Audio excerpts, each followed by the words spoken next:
하나님 말씀은 여호수아서 22장 10절에서 20절 말씀입니다.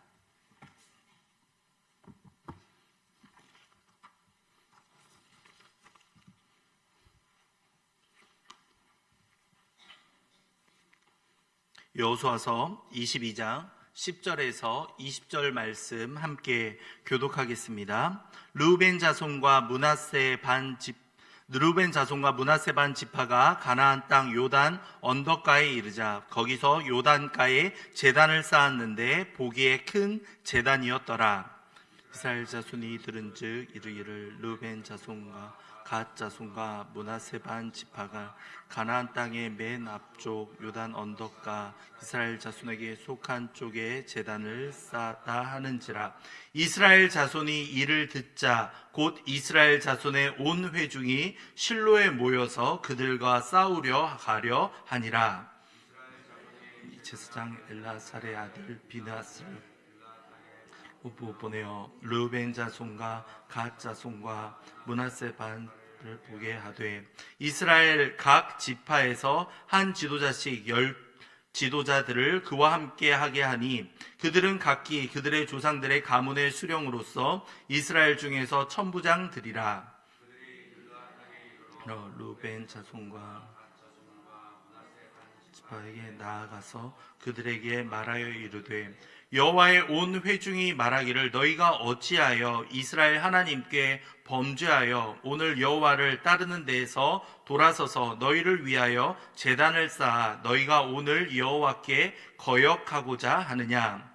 불의 죄악으로 말미암아 여호와의 회중에 재앙이 내렸으나 오늘까지 우리가 그 죄에서 정결함을 받지 못하였거늘 그 죄악이 우리에게 부족하여서 오늘 너희가 돌이켜 여호와를 따르지 아니하려고 하느냐. 너희가 오늘 여호와를 배역하면 내일은 그가 이스라엘 온 회중에게 진노하시리라.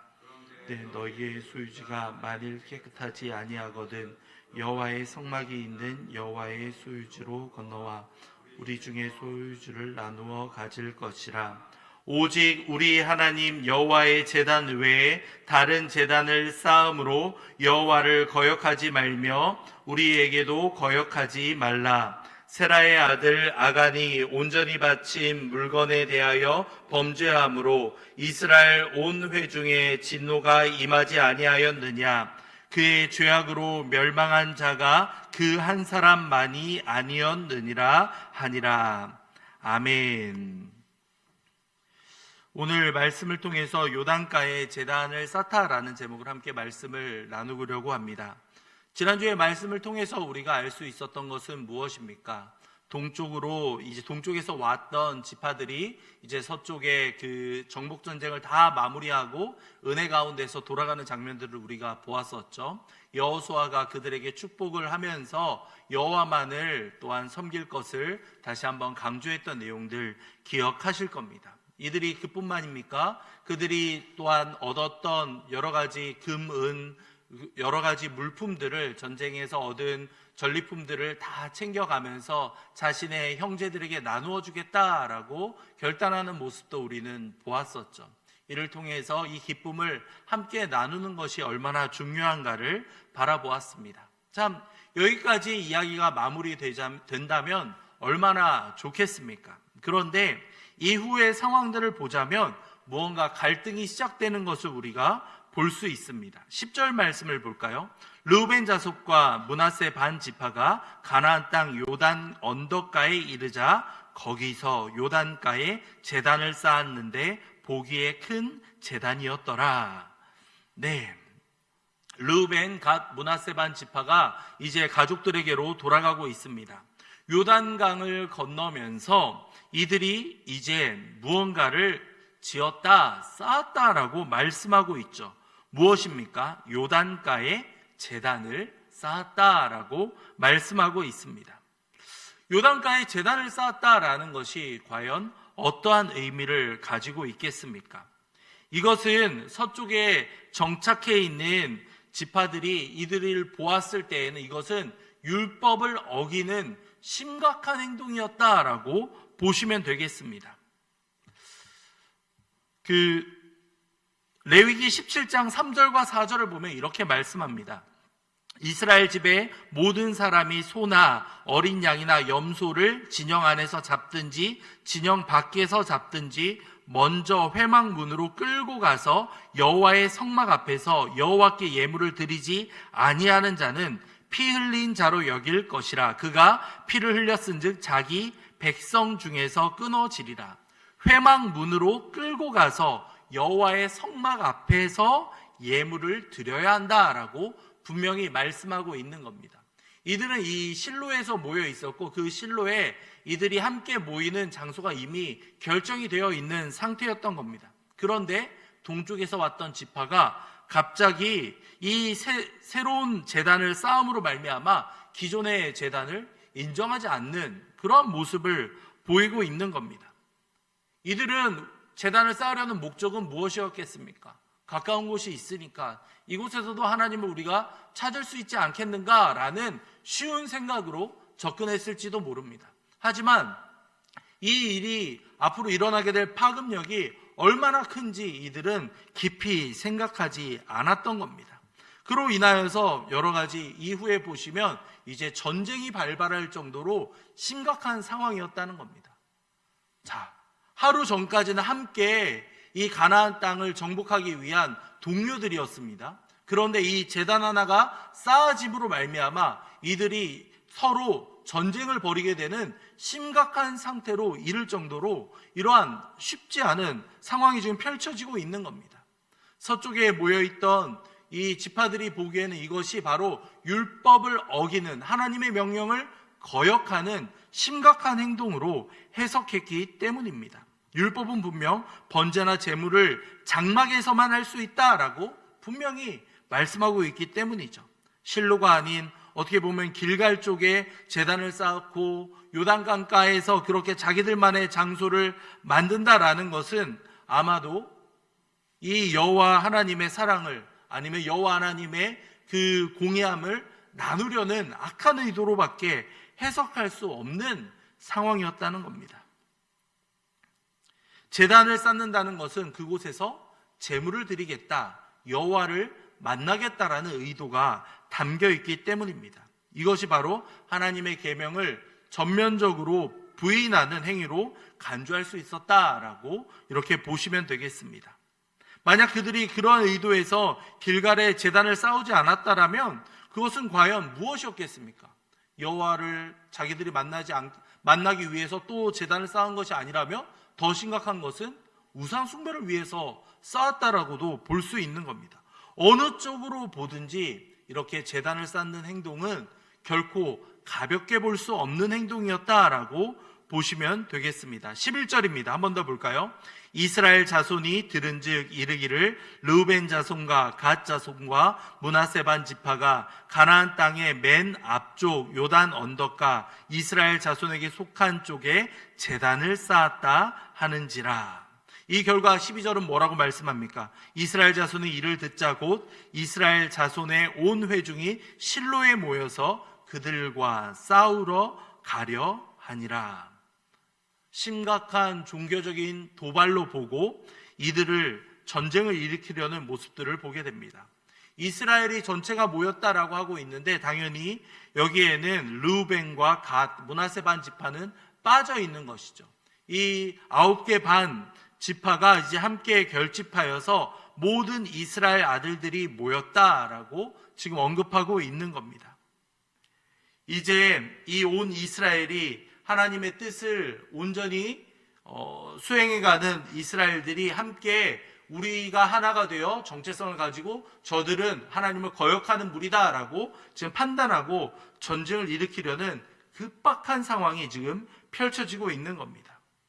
이스라엘은 우리의 형제라는 사실보다 종교를 중심으로 여호와의 말씀을 더 중심으로 생각하고 움직였다라는 것, 그것이 바로 그들의 정체성을 지켜주는 길이라는 것을 알았기 때문에 이렇게 상황들을 진행해 가고 있었던 겁니다. 자, 동쪽 지파들의 행위에 위기를 느꼈던 서쪽의 지파들이 전쟁을 하려고 이제 모두 어디에 모입니까? 12절을 보면 실로에 모여서 그들과 싸우려 했다라고 말씀하고 있죠. 그러나 정말 감사한 것은 그 다음의 상황입니다. 전쟁을 하기에 앞서서 사절단을 꾸미는 장면을 보게 되는 겁니다. 자초지종을 들어보고 상황을 파악하려고 하는 것이겠죠.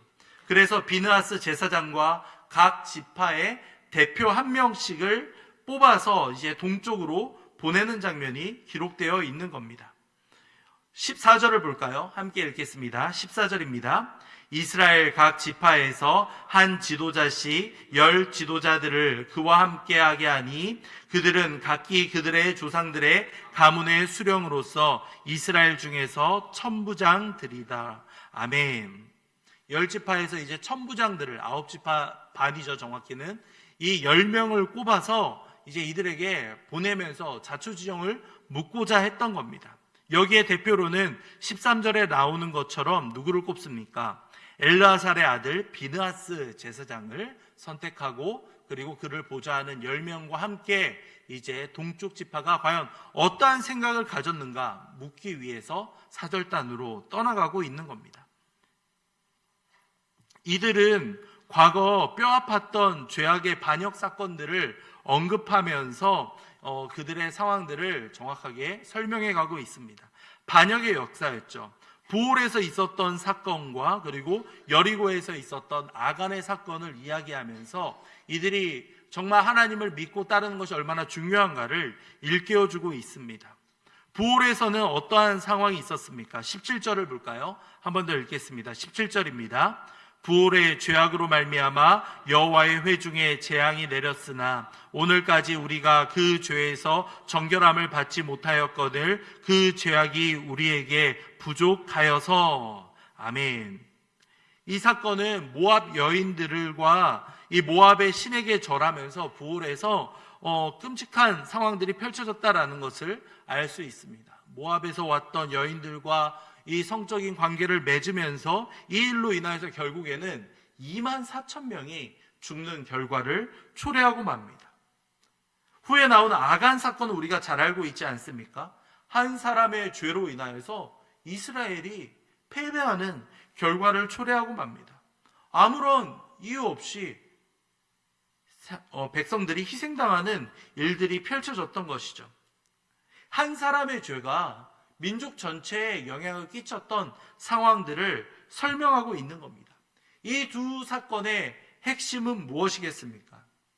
부올에서의 사건과 여리고성에서의 패배, 아간의 사건을 통해서 우리가 알 수 있는 것은 이스라엘이 하나님을 어떻게 배반하고 반역하였는가를 가장 분명하게 보여주는 사건이다라고 보시면 되겠습니다.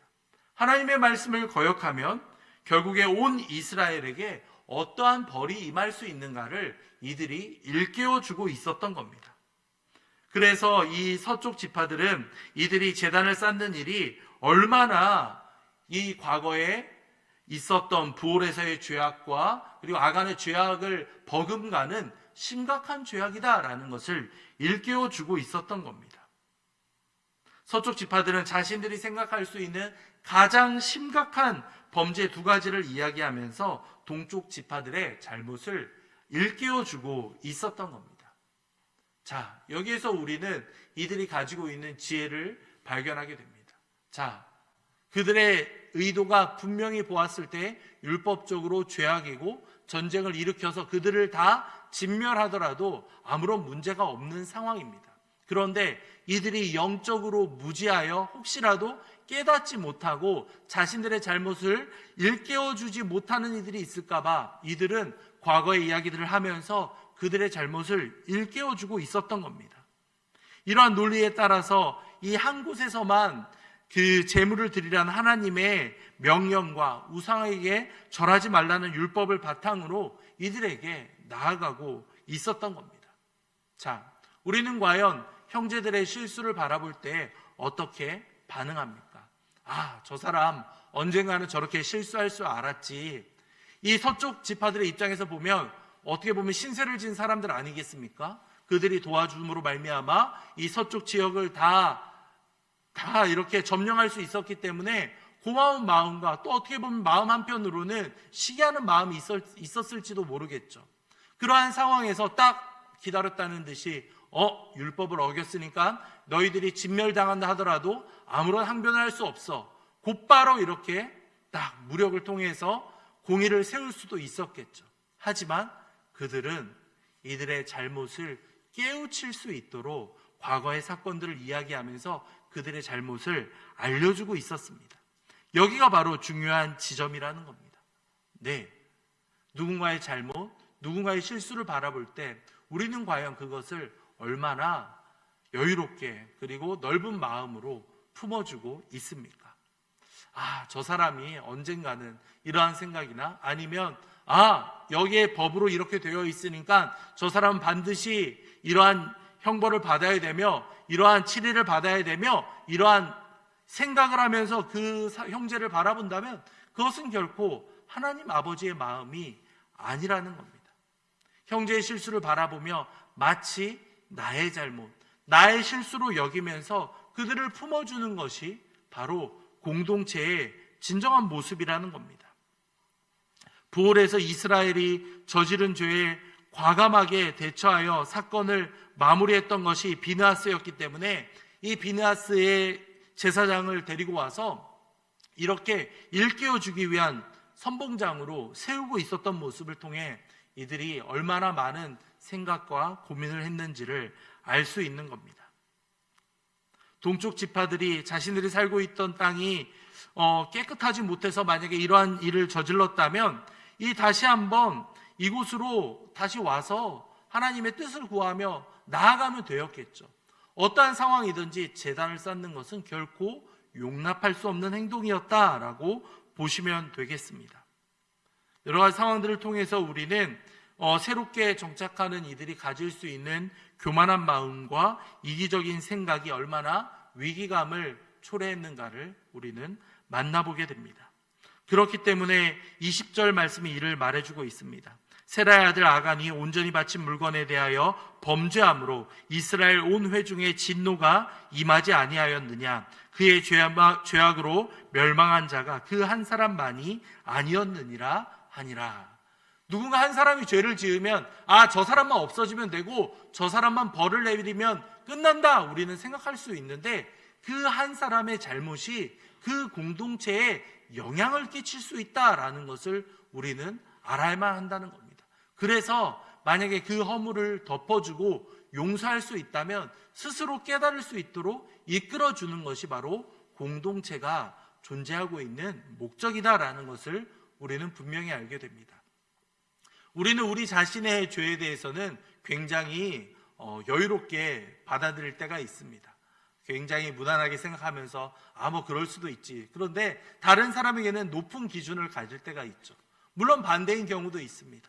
나를 계속 올가매면서 힘겹게 하고 다른 사람들은 다 용서해 주면서 이것을 통해서 자기 만족을 경험하는 경우들도 있겠죠. 그런데 그 두 가지 모두 건강한 방법이 될 수는 없습니다. 하나님이 원하시는 뜻과 하나님이 원하시는 방법으로 그 모든 기준을 세우고 용서할 때는 용서가 또한 심판할 때는 심판이 함께 따라가는 것이 하나님의 방법이다라는 것을 우리는 발견하게 되죠. 특별히 오늘 말씀에서는 무력보다는 그리고 전쟁보다는 평화의 방법으로 그들을 일깨워 주었던 지혜로운 서쪽 지파들의 모습을 통해서 우리는 많은 것을 깨달을 수 있는 것 같습니다. 네, 강대 강으로 부딪혀서 좋은 결과가 나오는가? 저는 그렇지 않은 경우들을 많이 보았습니다. 무언가 잘못을 지적할 때는 공의감과 열정을 가지고 나아가는데 그것을 표현하는 방법이 서투르다 보니 오히려 더 큰 화가 일어나는 경우들을 저는 많이 보았습니다. 그것을 통해서 무엇을 알게 됩니까? 연약한 인간이 또 다른 연약한 인간의 잘못을 지적하다 보니 더 안 좋은 결과들이 서로 일어나는 모습들을 우리는 많이 보았죠. 그런데 성경 말씀에서는 용서를 통해서 형제의 아픔들을 품어줌으로 말미암아 함께 하나님의 뜻을 이루어가는 아름다운 모습도 우리는 만나보게 되는 겁니다. 오늘 말씀을 읽지 않았지만 22절 말씀을 보면 이러한 깨달음이 있습니다. 전능하신 자 하나님 여호와, 전능하신 자 하나님 여호와께서 아시나니 이스라엘도 장차 알리라. 이 일이 만일 여호와를 거역함이거나 범죄함이거든 주께서 오늘 우리를 구원하지 마시옵소서.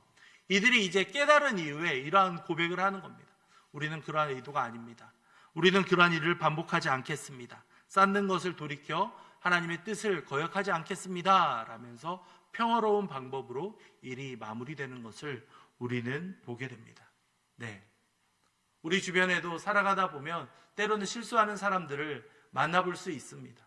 와, 어떻게 이러한 어처구니 없는 실수를 저질를까? 그런데 때로는 어떤 사람들은 집중하다 보면 다른 좌우를 살피지 못해서 자신이 행하고 있는 어리석음을 깨닫지 못하는 경우가 정말 있다는 겁니다. 그때 지혜롭고 또한 사랑이 담긴 말로 그들을 일깨워 준다면 그것이 바로 하나님이 원하시는 길이 아닐까 저는 확신합니다. 성도님들, 오늘 말씀을 보면서 무엇을 깨달을 수 있습니까? 누군가를 지적하고 잘못을 드러내면서 그 사람을 벌하는 것 누구나 할 수 있습니다. 세상에서도 명확한 법들이 있고 그에 따른 형벌이 따르기 때문에 가장 정확해 보일지 모릅니다. 하지만 교회에서 그리고 한 공동체에서는 과연 그것이 올바른 방법인가 우리는 한번 점검해 보아야 합니다. 그리고 그 영혼이 정말 회개하고 마음을 돌이킨다면 우리는 넓은 마음을 가지고 그들을 품어주고 용서할 수 있는 것이 바로 하나님 아버지의 마음이다 라는 것을 우리는 만나보게 됩니다.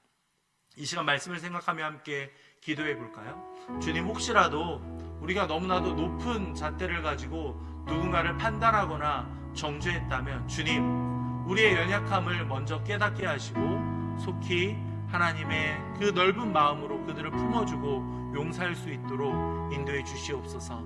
아버지의 사랑으로 말미암아 형제의 잘못을 품어주며 그들을 용서함으로 하나님의 그 넓은 사랑이 우리의 삶 가운데에서도 분명히 드러날 수 있도록 아버지 인도해 주시옵소서. 또한 이것을 인하여서 혹시라도 우리가 교만하거나 자만하는 마음으로 나의 잘못을 가볍게 여기는 실수를 저지르지 않도록 함께 또 기도하면 좋겠습니다.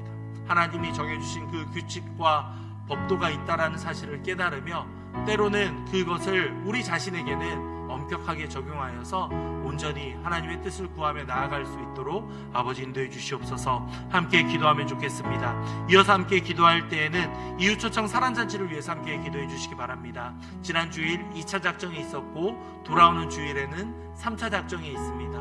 아버지, 귀한 영혼들을 작정하게 하시고 이 영혼들을 위해서 함께 기도하며 준비할 수 있도록 아버지 인도해 주시옵소서. 6월 20일까지 함께 귀한 영혼들을 마음에 품고 하나님 아버지의 마음으로 그들을 하나님 아버지의 집으로 이끌어올 수 있도록 주님 인도해 주시옵소서.